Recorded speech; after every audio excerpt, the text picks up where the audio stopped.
Yan, maulang umaga po sa lahat mga katrops. Panibagong araw at panibagong vlog na naman tayo.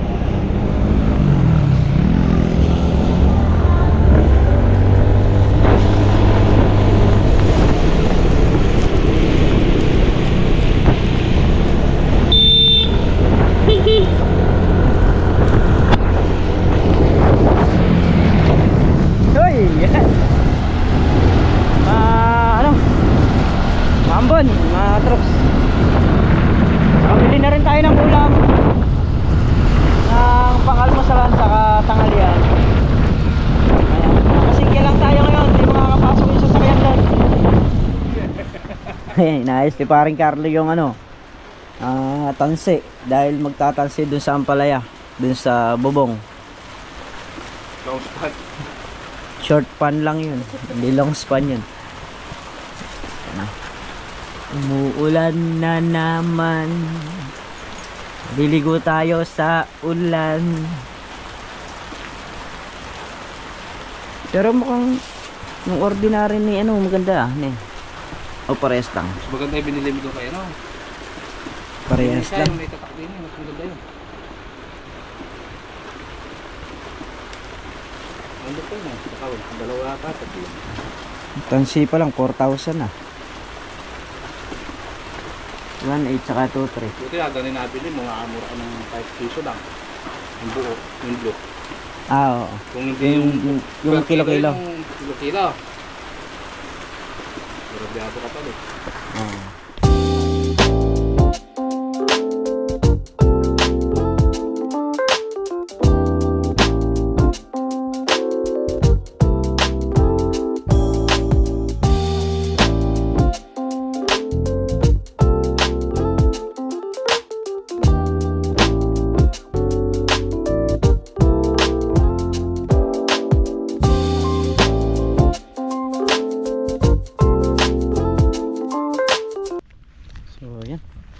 Kami ay magbububong dun sa kabilang balag.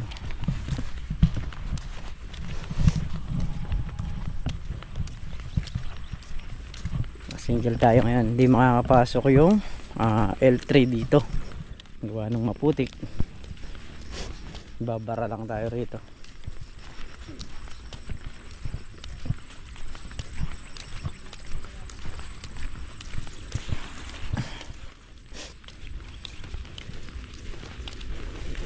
Pagyari dito na mabubungan ito yung kabilang balag, pwede na rin lagyan ng tansi yung mga na-cultivator natin. Cultivator pa kasi natin yan pagka nag-araw, para durog na durog yung lupa. Tinatago mo yung GoPro mo, babasa. And dapat pitas ng upo ngayon. Wala nang kumukuha ng upo, hindi na raw mabili. Kaya wala na. Kung pipitas mo sa Makalawa, siguro pipiliin na lang yung mura niyan. Saka kung may mamimigay, yun papamigay na lang. Wala nang presyo, upo napaka baba. Kahit yung talong sa ngayon talagang pababa pa yata, hindi pataas.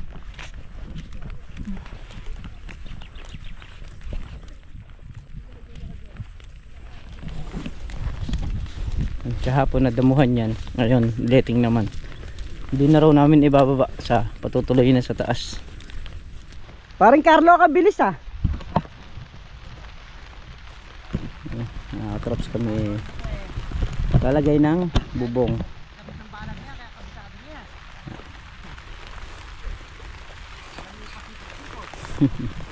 Kalahati muna nilalagyan namin, tapos itong kalahati na to.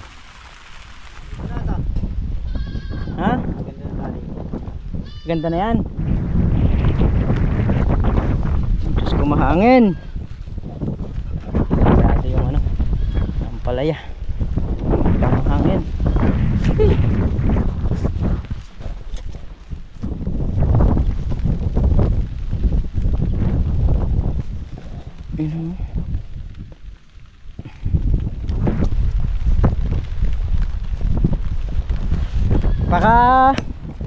pakasinsin nyo yung tansi. Magaling tayo magpabunga. Di lang natatapat sa presyo.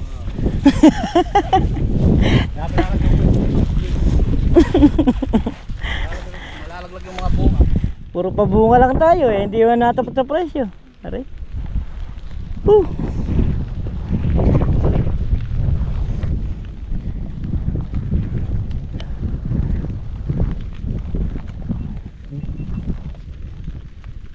Isa pa nun. May isa pa.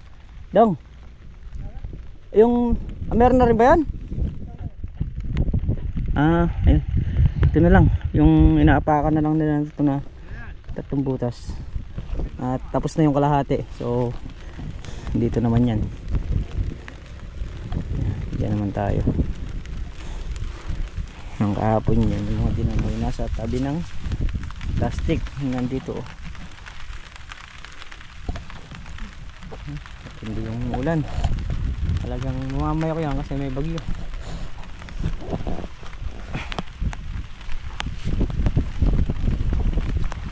Tayong tali. Pumunta tayong tali.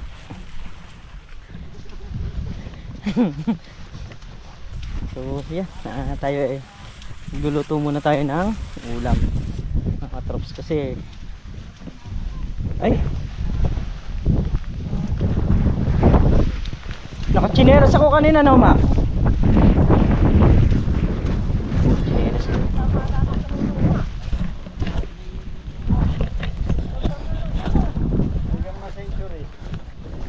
Pagka si Makmak ang nagluto, wala namang magre-reklamo eh. Na? Nilagyan talong. Yung sardinas. Tapos may talbos ng ampalaya, kukuha tayo dyan. Ba?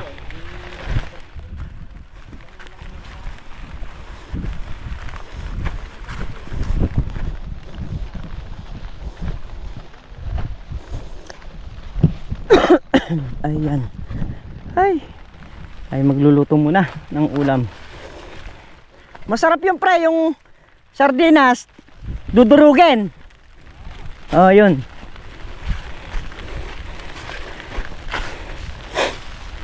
Parang kita-kita yung talbos ng ampalaya. Sarap nun. Ubos ang kanin sigurado nun. Kailang ubo. Luto muna tayo ng ulam. Kanin meron na, ulam na lang. So, titingnan natin yung mga panahon ganyan pa lang, pero nasa ano na yan, alauna. Malilibang kapag ganito yung panahon. Hindi mo namamalayan yung oras. Luto muna tayo.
Ito na yung ating sinigang mga katrops. Nakapangan tayo ng talbos. Tapos sili. Tapos pang sabaw dyan. sa ating sinigang.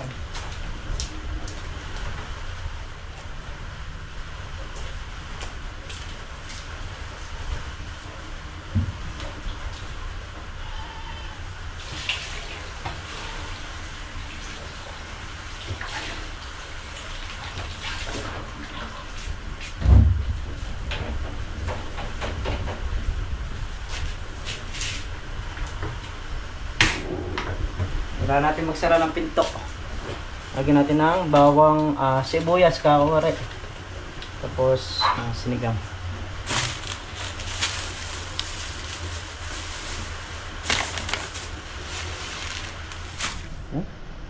Lagyan na natin ng sibuyas. Magsasalang tayo ng tubig na mainit kasi nga pag nagsiahon sila siguradong magkakapi mo ngayon. Kaya sasalangan natin ito.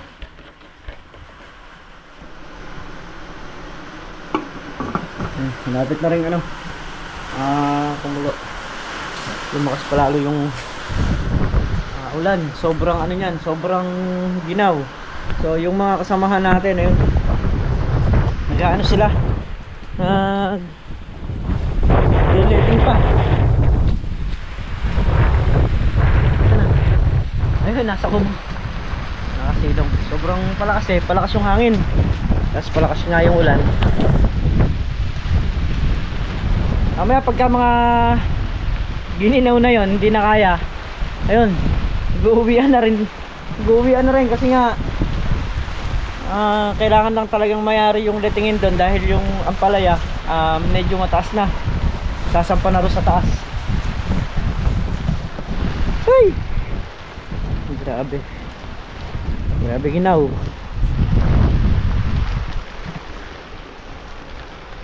Pag mainit, tirik na talagang araw. Grabe init. Ngayon naman, ayan, dahil may bagyo, so kaya hindi muna tayo tumanim, no? Palilipasin natin yan. So siyempre mag-aantabay din tayo, baka mamaya may kasunod. Di baling sigurado yung ating tanim. Kasi mahirap na sa mahal nung buto, tapos yung mga letting. Bagay yung letting hindi masisira.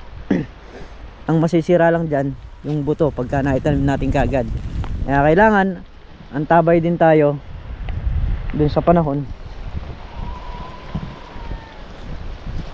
Tama, kape! O, pinagtatakan ko lang bakit si Makmak hindi naman kumakain ng talong kumukuha ng talong. Aba, doon kayo mabilib sa akin. Kasi kailangan din ng katawan natin ng talong. Sigurado ka? Oo. Ba't nung minsan nagtorta yung talong nakaikot doon sa plato mo? Hindi. Hindi mo kinain? Iba yung luto nun Mukhang meron ka na namang ano niyan pagbibigyan. Meron. Meron. Ayun, nandiyan kasi yung biyanan niya, paluwas ng Maynila, kaya kumuha ng konting talong. Yung dala ng sili. Kahit na nakakahiya. Nakakahiya.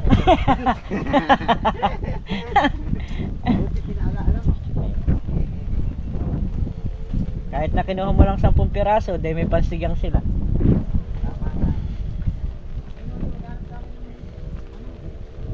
Yun ang masakit pagka naghanap ng panahog sa'yo. Nakaluto na rin tayo ng ulam na pang tanghalian. So kakain lang kami. At si paring Carlo nga nanakati na. Pinanakati na yung mga kambing. Gawa nung magsisibata na pauwi nito.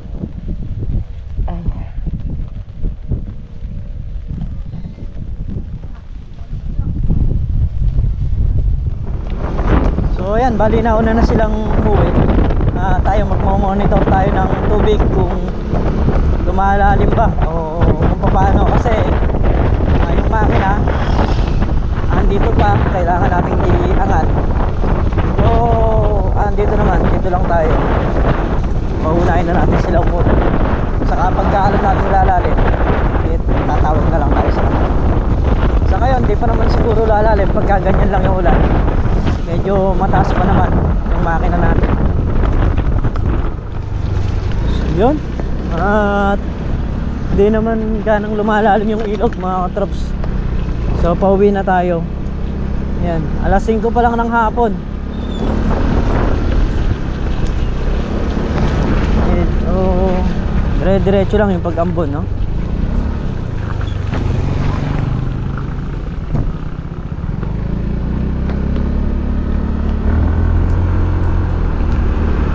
So kanina nauna na silang umuwi. Ay yung nagpaiwan na nga muna. So yan mga katrops, at dito na nga tayo sa bahay. Alas 6 na ng hapon. Ayan. So ayun, maraming salamat po sa lahat ng sumusuporta sa channel natin. At sa mga naniniwala po, ayun, maraming salamat po sa inyo. At bukas po, araw na naman ng pitas. So, yung sa upo po, hindi na po napitasan ngayon. Gawa nung wala pong buyer na kumukuha na.